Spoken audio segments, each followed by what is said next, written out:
தொடக்கம். வாழ்வை இது வளர்க்கும். புதியதோர் தொடக்கம். உலகை இது எழுப்பும்.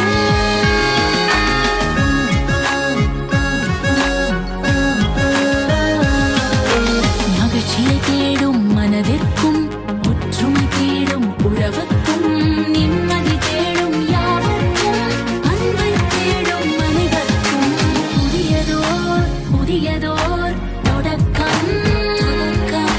வாழ்வை இது வளர்க்கும்.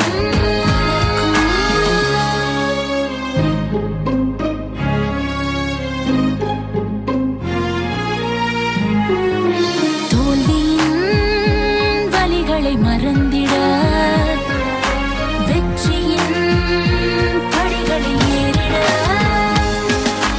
காலத்தையும் வென்றிட, சரித்திரம் நாளும் படைத்திட.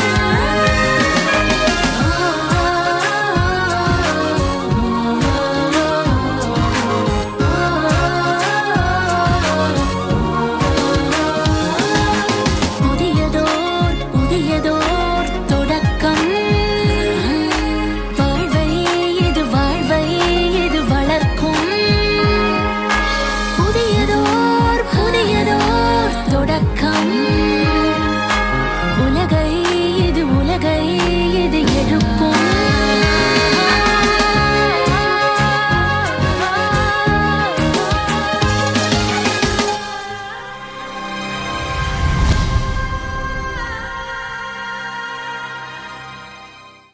வணக்கம்.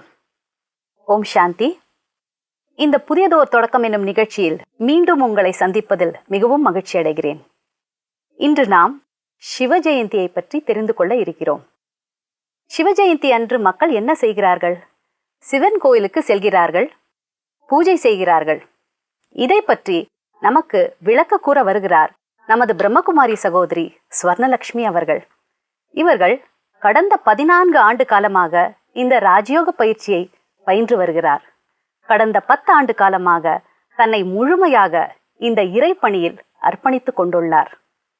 வணக்கம் சிஸ்டர். வணக்கம். ஸோ இன்னைக்கு நம்ம சிவ ஜெயந்தி அல்லது சிவராத்திரியை பற்றி தெரிஞ்சு கொள்ள இருக்கோம். இந்த சிவ ஜெயந்தியோ சிவராத்திரியோ ஏன் ராத்திரியில கொண்டாடுறாங்க?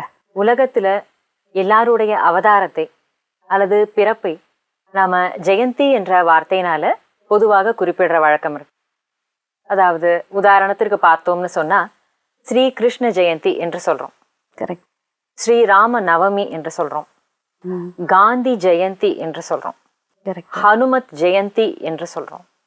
அவர்களுடைய அவதார நாள் அது அப்படின்னு நமக்கு புரியுது.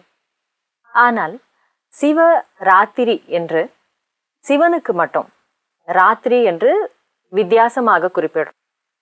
இங்கே ராத்திரி என்பது என்ன? சிவன் ராத்திரி காலத்தில் வருகின்றாரா அப்படிங்கிறத நாம தெரிஞ்சுக்கலாம்.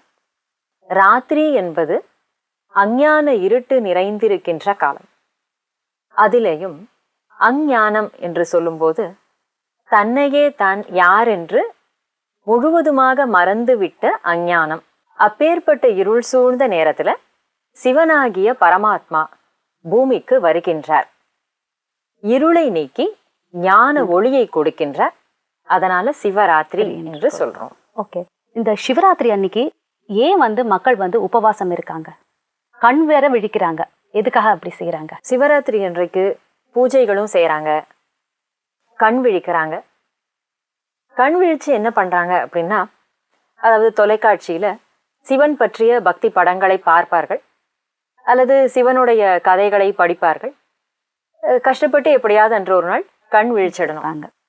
இன்னும் சில பேர் என்ன பண்ணுவாங்கன்னா, அருகில் இருக்கக்கூடிய சிவாலயங்களுக்கு போயிட்டு அங்கே முழு ராத்திரியும் அந்த பூஜை 4 கால பூஜையும் பார்த்து அவரை தரிசனம் செய்துவிட்டு அந்த பூஜைகள் முடிந்த பின் தான் வீடு திரும்பக்கூடிய பழக்கம் இருக்கு. ஆனால் இதனுடைய உண்மையான அர்த்தம் என்ன அப்படின்னா, கண் என்று சொல்வது இந்த ஸ்தூலமான நம்முடைய புறக்கண்கள் கிடையாது. இங்கே கண் என்றால் அகக்கண், 3ஆம் கண், நெற்றிக்கண் அப்படின்னு சொல்லலாம். ஞான கண் என்று சொல்லலாம். அதாவது தன்னை நான் ஒரு அழிவற்ற சக்தி, ஆத்மா என்று புரிஞ்சுக்கணும். அதைத்தான் கண் விழிப்பு அல்லது விழிப்புணர்வு பெற்ற நிலை என்று நம்ம சொல்றோம். கண் விழித்த பிறகு என்ன பண்றாங்க? உபவாசம் இருக்காங்க. உப அப்படின்னா அருகில், பக்கத்தில் அப்படின்னா. வாசம்னா வசிக்கிற. யாருக்கு பக்கத்துல இருப்போம் நாம எப்பவுமே? நமக்கு பிரியமானவர்கள் யாரோ எப்போதுமே அவர்கள் பக்கத்திலேயே இருக்கணும்னு நம்ம விருப்பப்படுவோம் இல்லையா? அப்போ சிவராத்திரின்னு சொல்லும் பொழுது சிவனாகிய இறைவனுக்கு பக்கத்திலேயே நாம இருக்கணும்ன்றது அதனுடைய அர்த்தம். அதாவது மனதார உள்ளபூர்வமான அன்பனால அவரை நாம நினைக்கணும். அதுதான் உபவாசம். நினைத்து நினைத்து அவர் அருகிலேயே இருப்பதான அனுபவத்தை செய்யணும்.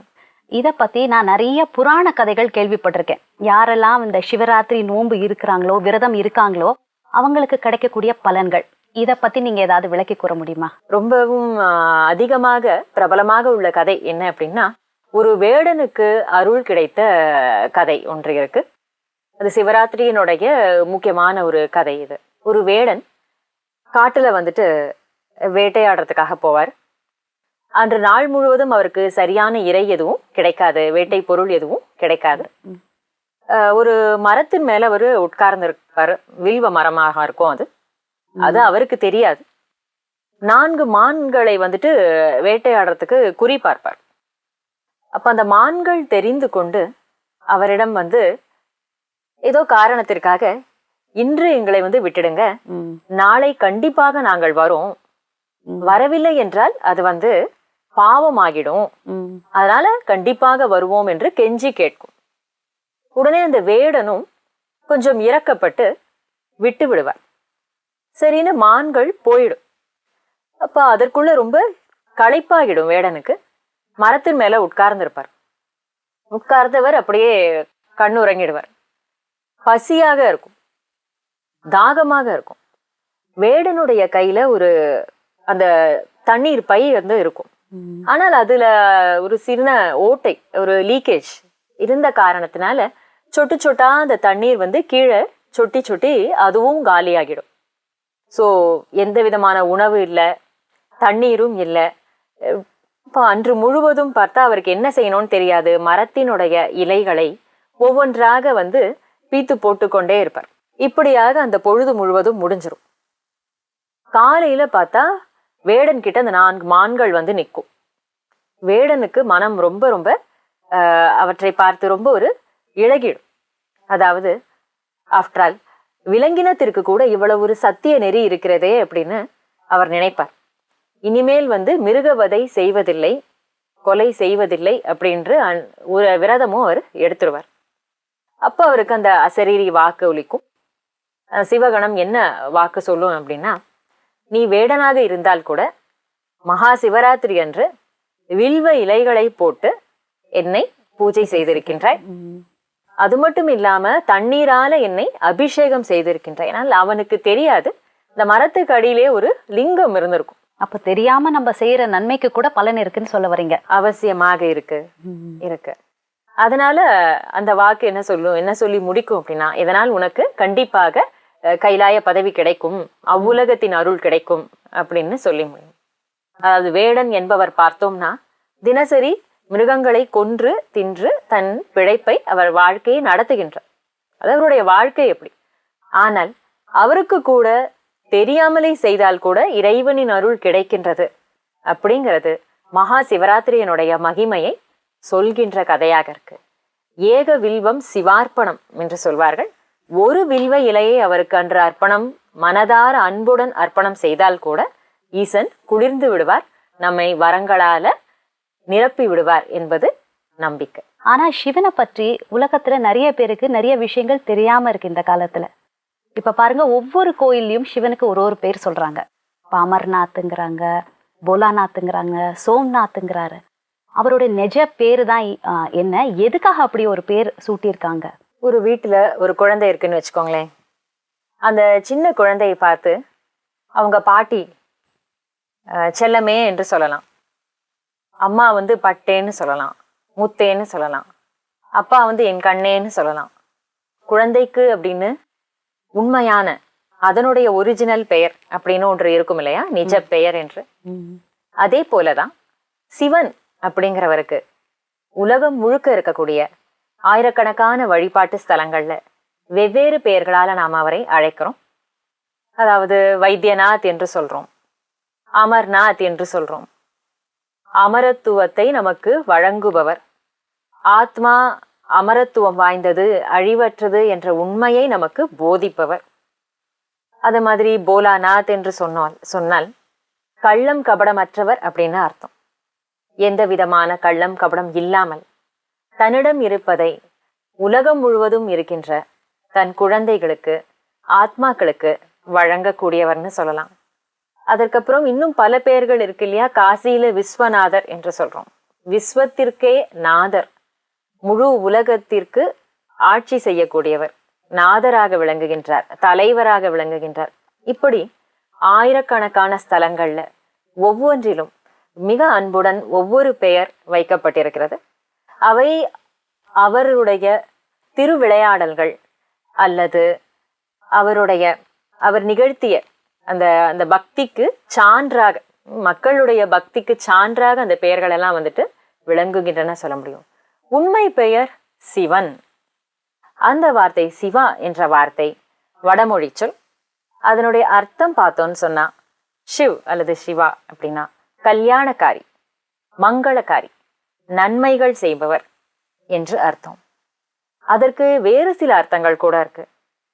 அதாவது பிந்து, புள்ளி ரூபமாக இருக்கின்றார் என்று பொருள். ஆத்மா அப்படின்றது புள்ளி, ஒளிப்புள்ளி. அதன் தந்தை பரமாத்மா, அவரும் ஒளிப்புள்ளி ரூபம் என்பதனால அது ஒரு அர்த்தம்.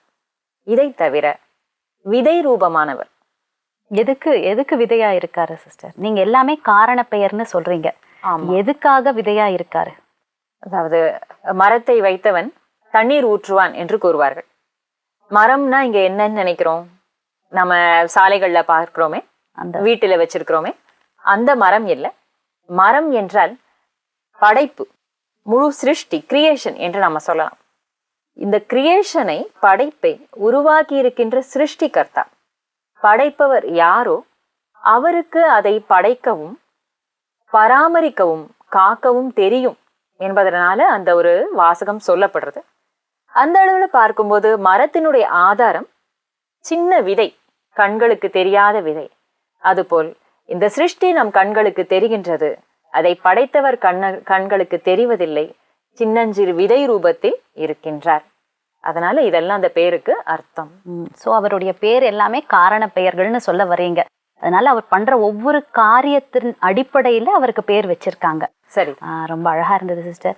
இப்போ கடவுள் எங்க இருக்காருன்னு நிறைய பேருக்கு ஒரு கேள்வி எழுது. சில பேர் என்ன சொல்றாங்க, அவர் எல்லா இடத்துலயும் நிறைஞ்சு இருக்காங்கன்னு சொல்றாங்க. சில பேர் என்ன சொல்றாங்க, நல்லவங்க மனசுலதான் கடவுள் இருக்காங்கன்னு சொல்றாங்க. சோ கடவுள் ஒரு இடத்துல இருக்காரா, நிறைஞ்சு இருக்காரா?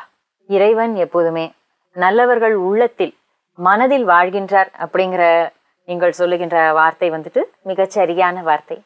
எந்த உள்ளம் சுத்தமாக இருக்குமோ, எந்த உள்ளத்தில் எந்த விதமான அப்பழுக்கும் இல்லையோ, கண்டிப்பாக அது இறைவன் வாசம் செய்கின்ற இடம்தான். அது இருக்கட்டும். ஆனால் நிஜமாகவே அவருக்குன்னு ஒரு இடம் இருக்கணும் இல்லையா? கண்டிப்பாக. நாம நம்முடைய வீடுகள்ல பூஜை அறைன்னு வைத்திருக்கிறோம்.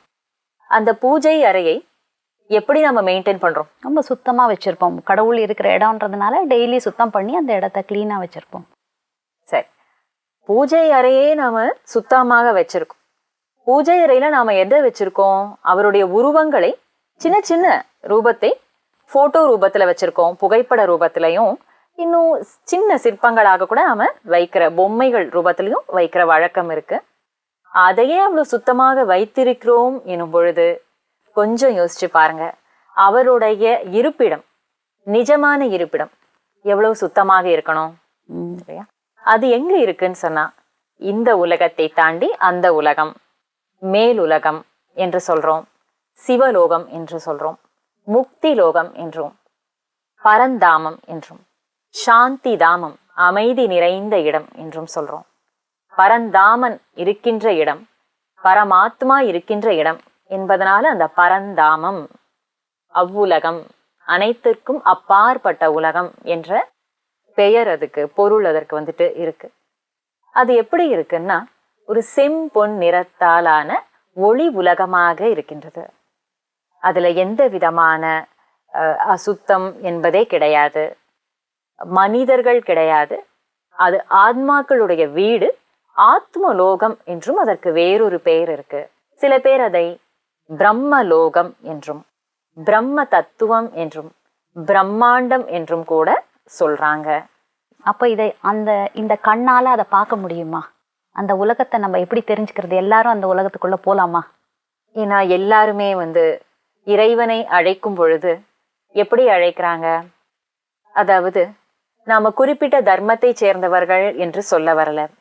இந்த உலகம் முழுக்க இருக்கிறவங்க எல்லாரையுமே பார்த்தீங்கன்னா, அவர் எந்த மதத்தை சேர்ந்தவராக இருந்தாலும் சரி, இறைவனே என்று சொல்கின்றார். காட் என்று சொன்னாலும் மேலே பார்க்கிறோம், அல்லாஹ் என்றாலும் சரி, இன்னும் வேறு பல பெயர்களால் அவரை அழைத்தாலும் சரி, நம்முடைய கண்கள் மேல பார்வை ஆமா ஆட்டோமேட்டிக்கா நம்ம மேலதான் பார்க்கிறோம். இதை எந்த ஒரு தாயும் தன் குழந்தைக்கு சொல்லி கொடுக்கவில்லை, எந்த ஒரு ஆசிரியரும் தன்னுடைய ஸ்டூடெண்ட்டுக்கு சொல்லி கொடுக்கல. இறைவன் என்று அழைத்தால் மேலதான் நீ பார்க்கணும்னு இன்ட்யூட்டிவா வருது அது. எஸ், ஆத்மாவுக்கு தெரியும் தன்னுடைய அப்பாவினுடைய இடம் எதுன்னு சொல்லி. அவருக்கு மட்டும் அது வீடு இல்லை, ஆத்மாக்களான நமக்கும் வீடுதான். புறக்கண்களால பார்க்க முடியாது. இவ்வுலகத்திற்கு அப்பாற்பட்ட இடம் பஞ்ச தத்துவங்கள்னு சொல்றோம். நிலம், நீர், தீ, காற்று, ஆகாயம், இவை அனைத்துக்கும் அப்பாற்பட்ட இடம். ஆனாலும் புத்தி என்ற இந்த மூன்றாம் கண்ணுனால கண்டிப்பாக அதை நாம் உணர முடியும். இப்ப அடுத்தது, நான் இப்ப சிவன் கோயிலுக்கு போனேன்னா அங்க ஒரு லிங்க சொரூபம் வச்சிருக்காங்க. மற்ற தேவதைகள்லாம் எடுத்தோம்னா, ஒரு பிள்ளையாரையோ ஒரு அம்பிகையோ எடுத்தோம்னா கண்ணு, மூக்கு, காதெல்லாம் கொடுத்துருக்காங்க. சிவனுக்கு மட்டும் பார்த்தீங்கன்னா வெறும் ஒரு லிங்க சொரூபம் தான் இருக்கு. ஏன் இப்படி வச்சிருக்காங்க? இதுக்கு ஏதாவது ஒரு காரணம் இருக்கா? கரெக்ட். நாம கோவிலுக்குள்ள முதலில் நுழையும் பொழுது விநாயகரை பார்க்கின்றோம், அடுத்தது முருகன் அல்லது இன்னும் பல தேவதைகளை கோவில் சுற்றி வர நம்ம பார்க்கிறோம். எல்லாருக்கும் ஒரு உடல் இருக்கே, முக்கியமானவர் உள்ளுக்குள்ளே இருக்கின்றார். இந்த கோவிலுடைய முக்கியமான யார் அப்படின்னா ஈஸ்வரன், சிவன். ஆனால் அவருக்கு மட்டும் உடல் காட்டலை. அடிக்கடி நம்மளுக்கு யோசனை வருது இல்லையா? அதாவது எல்லாருக்கும் உடலை செதுக்கி அழகாக வைத்திருப்பவர்கள், அவருக்கும் கூட அந்த மாதிரி ஒண்ணு செய்திருக்கலாம் தானே? கண்டிப்பாக. அப்ப அவருக்கு ஏன் அது செய்யல அப்படின்னா அதற்கு ஒரு காரணம் இருக்கு. அவருக்கு உடலே இல்லை. நம்மை போல இந்த மாதிரி ஸ்தூலமான உடல் கிடையாது. அவரை நிராகாரமானவர், உடலற்றவர் என்று அழைக்கிறோம். Bodyless being, God is light. இதுவும் எல்லா தர்மத்தினாலேயும் ஏற்றுக்கொள்ளப்படுகிறது. அந்த காரணத்தினாலதான் வெறும் லிங்க ரூபமாக அவரை காட்டுகின்றோம். சுயம்பு லிங்கம் என்று சொல்றோம். சுயம்பு அப்படின்னா தானாக தோன்றியது, தானாக தோன்றியவர், உருவானவர் என்று அர்த்தம். உடல் இருக்கின்ற மனிதர்கள் நாம ஒரு தாய் வயிற்றுல ஜனனம் எடுக்கின்றோம்.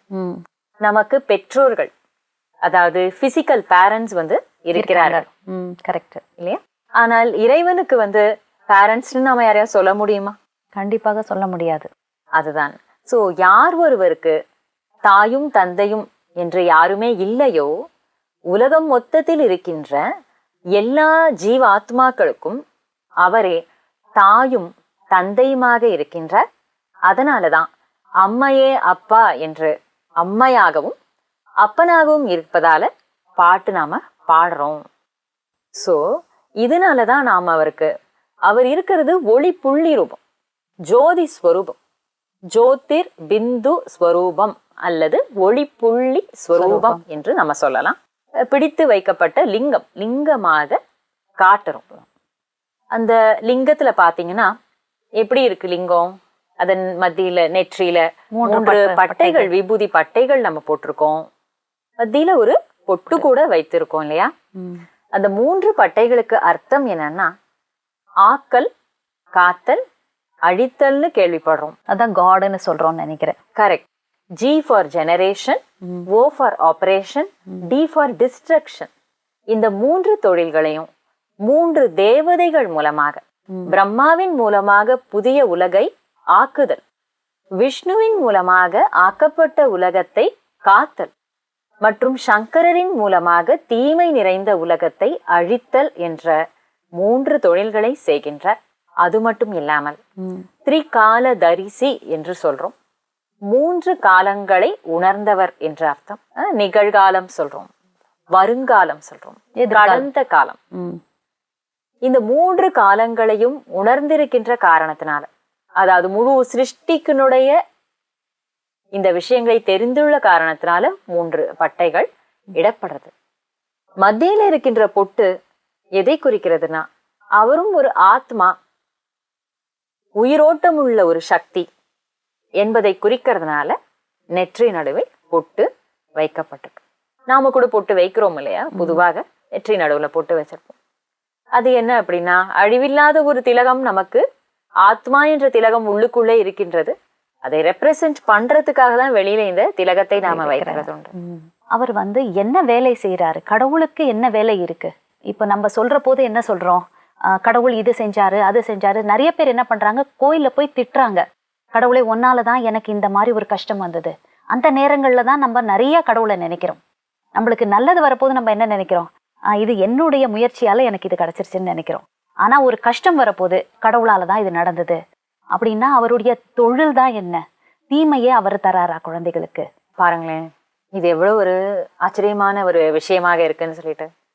அதாவது நம்ம ஊர்ல பல பெரியவர்களுக்கு, சாதனை செய்தவர்களுக்கு, சமூகத்திற்கு நன்மை செய்தவர்களுக்கு நம்ம சாலைகள்லையும் நம்ம ஊர்ல பல முக்கியமான இடங்கள்லையும் என்ன வைக்கிறோம், சிலை வைக்கிறோம். நம்ம ஊர் முழுக்க பல பெரியவர்களின் சிலைகளை பார்க்கிறோம். அவர்கள் இல்லாவிட்டால் கூட அடுத்து வருகின்ற தலைமுறையினருக்கு அவர்களை பற்றி தெரியணும். இன்னொன்று, அதனுடைய அர்த்தம், அவர்களுக்கு நாம் நன்றி கூறுதல், அதுவும் ஒரு காரணமாக இருக்கு. யாரோ ஒரு நல்லதை உலகிற்கு செய்துவிட்டு போயிருக்கின்றார், அவருக்காக நாம சிலையை வைக்கிறோம்.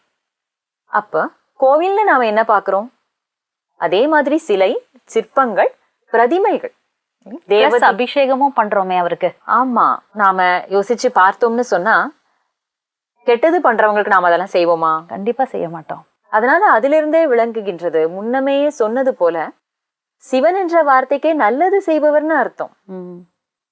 அவர் ஏன் தன் குழந்தைகளுக்கு, ஒரு அப்பா தன் குழந்தைகளுக்கு எங்கேயாவது கெடுதல் நினைப்பாரா? இப்போ எனக்கு ஒரு கேள்வி இருக்கு சிஸ்டர், கடவுள் எல்லா நேரமும் வேலை செய்யறாரா, இல்ல ஒரு குறிப்பிட்ட காலத்துலதான் வேலை செய்யறாரா? அதாவது அவர் இந்த பூமிக்கு வரக்கூடிய காலகட்டம் என்று குறிப்பிட்ட காலகட்டம் இருக்கு.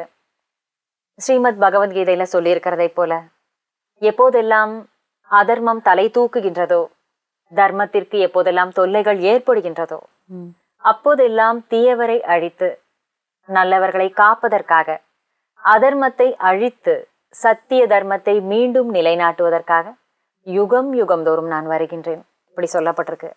அப்ப முழு விளக்கம் இருக்கு. ஒன்று, நான் வருகின்றேன் எனும் பொழுது அவர் இங்கே இல்லை, குறிப்பிட்ட நேரத்தில் தான் வருகின்றார். எங்கிருந்து வருகின்றார்? அவர் வீட்டிலிருந்து வருகின்றார். என்ன செய்ய வருகின்றார்? தெளிவாக சொல்கின்றார், அதர்மத்தை அழித்து தர்மத்தை மீண்டும் நிலைநாட்டுவதற்காக நான் வருகின்றேன். அப்பேற்பட்ட இறைவன் பரமாத்மா வரக்கூடிய நேரம்தான் புருஷோத்தம சங்கம யுகம் என்று சொல்லப்படுகின்றது. சங்கமம் என்ற வார்த்தையை நாம கேள்விப்படுறோம் அடிக்கடி இல்லையா? திரிவேணி சங்கமம் நீங்க கேட்டிருப்பீங்க. கண்டிப்பா. 3 நதிகள் கலக்கும் இடம். ஒரு நதி கடலோட சேரும் இடத்தையும் சங்கமம் என்று பொதுவா சொல்றோம். அதே மாதிரி தீமை நிறைந்த உலகம் ஒரு பக்கம், மிக நல்ல அமைதியும் மகிழ்ச்சியும் தூய்மையும் நிறைந்த புதிய உலகம் ஒரு பக்கம். இரண்டிற்கும் நடு வேளையில் வருகின்றார், அதுதான் சங்கமயுகம். புருஷ் அப்படின்னா ஆத்மா வந்து என்ன செய்கின்றார்? ஆத்மாவை உத்தமமாக ஆக்குகின்றார். கீழான நிலைக்கு போயிட்ட ஆத்மாக்களை, தன் குழந்தைகளை அதனுடைய ஒரிஜினல் ஸ்டேட் மீண்டும் நிஜமான நிலைக்கு கொண்டு வருகின்றார். அந்த காரியத்தை அவர் செய்கின்ற அற்புதமான காலகட்டம் புருஷோத்தம சங்கம யுகம் என்று அழைக்கப்படுகின்றது. அதுவே பழைய உலகத்தை புதுப்பித்தல், புனர் நிர்மாணம் செய்தல் அப்படின்ற ரெனியூவல் என்ற வார்த்தையை கூட நாம சொல்லலாம். அதாவது அசுத்தமும் அதர்மமும் அமைதியின்மையும் ஓங்கிவிட்ட இந்த உலகத்தை தூய்மையும் சந்தோஷமும் அமைதியும் நிறைந்ததாக மாற்றுவது அவர் செய்கின்ற காரியம். எப்படி செய்கின்றார் என்றால், ஆத்ம ஞானத்தை நமக்கு கொடுக்கின்றார், கொடுத்து அதன் மூலம் நம்மை மாற்றுகின்றார். மனித ஆத்மாக்களை மட்டுமல்ல, பஞ்ச தத்துவங்களை கூட சுத்தப்படுத்துகின்ற காரியத்தை அவர் ஒருவரால் மட்டுமே செய்ய முடியும். அதற்காகத்தான் அவருக்கு உலகம் முழுக்க பல்லாயிரக்கணக்கான கோவில்களும் இவ்வளவு வழிபாடும் நடந்து கொண்டிருக்கிறது. அதனாலதான் மகா சிவராத்திரின்னு சொல்றோமா நம்ம? மகா என்றாலே மிக பெரியது, மிக உயர்ந்தது. God is great. அவருடைய காரியம் கூட மகத்தான காரியம், வேறு எந்த மனிதராலையும் செய்ய முடியாத ஒரு காரியம். இத்தனை நாள் நம்ம சிவராத்திரி கொண்டாடினாலும் இவ்வளோ ஒரு ஆழமான கருத்துக்களை இன்னைக்கு எங்களோட நீங்க ஷேர் பண்ணியிருக்கீங்க. ரொம்ப ரொம்ப தேங்க்ஸ். வணக்கம், நன்றி. வணக்கம். என்ன நேயர்களே, இந்த நிகழ்ச்சியை பார்த்தீங்களா? இன்னைக்கு சிஸ்டர் நமக்கு ரொம்ப அழகா சிவனை பத்தி சொல்லியிருக்காங்க. ஏன் சிவனுக்கு நிறைய பேர்கள், அமர்நாத், சோம்நாத், இவ்வளோ பேர்கள் ஏன் இருக்கு? அவருடைய இருப்பிடம் இந்த உலகத்திற்கு அப்பாற்பட்ட உலகமான பிரம்மாண்டத்துல இருக்காரு. அவர் என்ன காரியம் செய்யறாரு எல்லாவற்றையும் தெளிவா நம்மளுக்கு எக்ஸ்பிளைன் பண்ணியிருக்காங்க. அடுத்த முறை நீங்க சிவராத்திரி கொண்டாடுற போது இதையெல்லாம் மனதில் நினைவு செய்து கொண்டாடுங்கள். அடுத்த நிகழ்ச்சியில் உங்களை எல்லாம் நான் சந்திக்கிறேன். வணக்கம், நன்றி. புதியதோ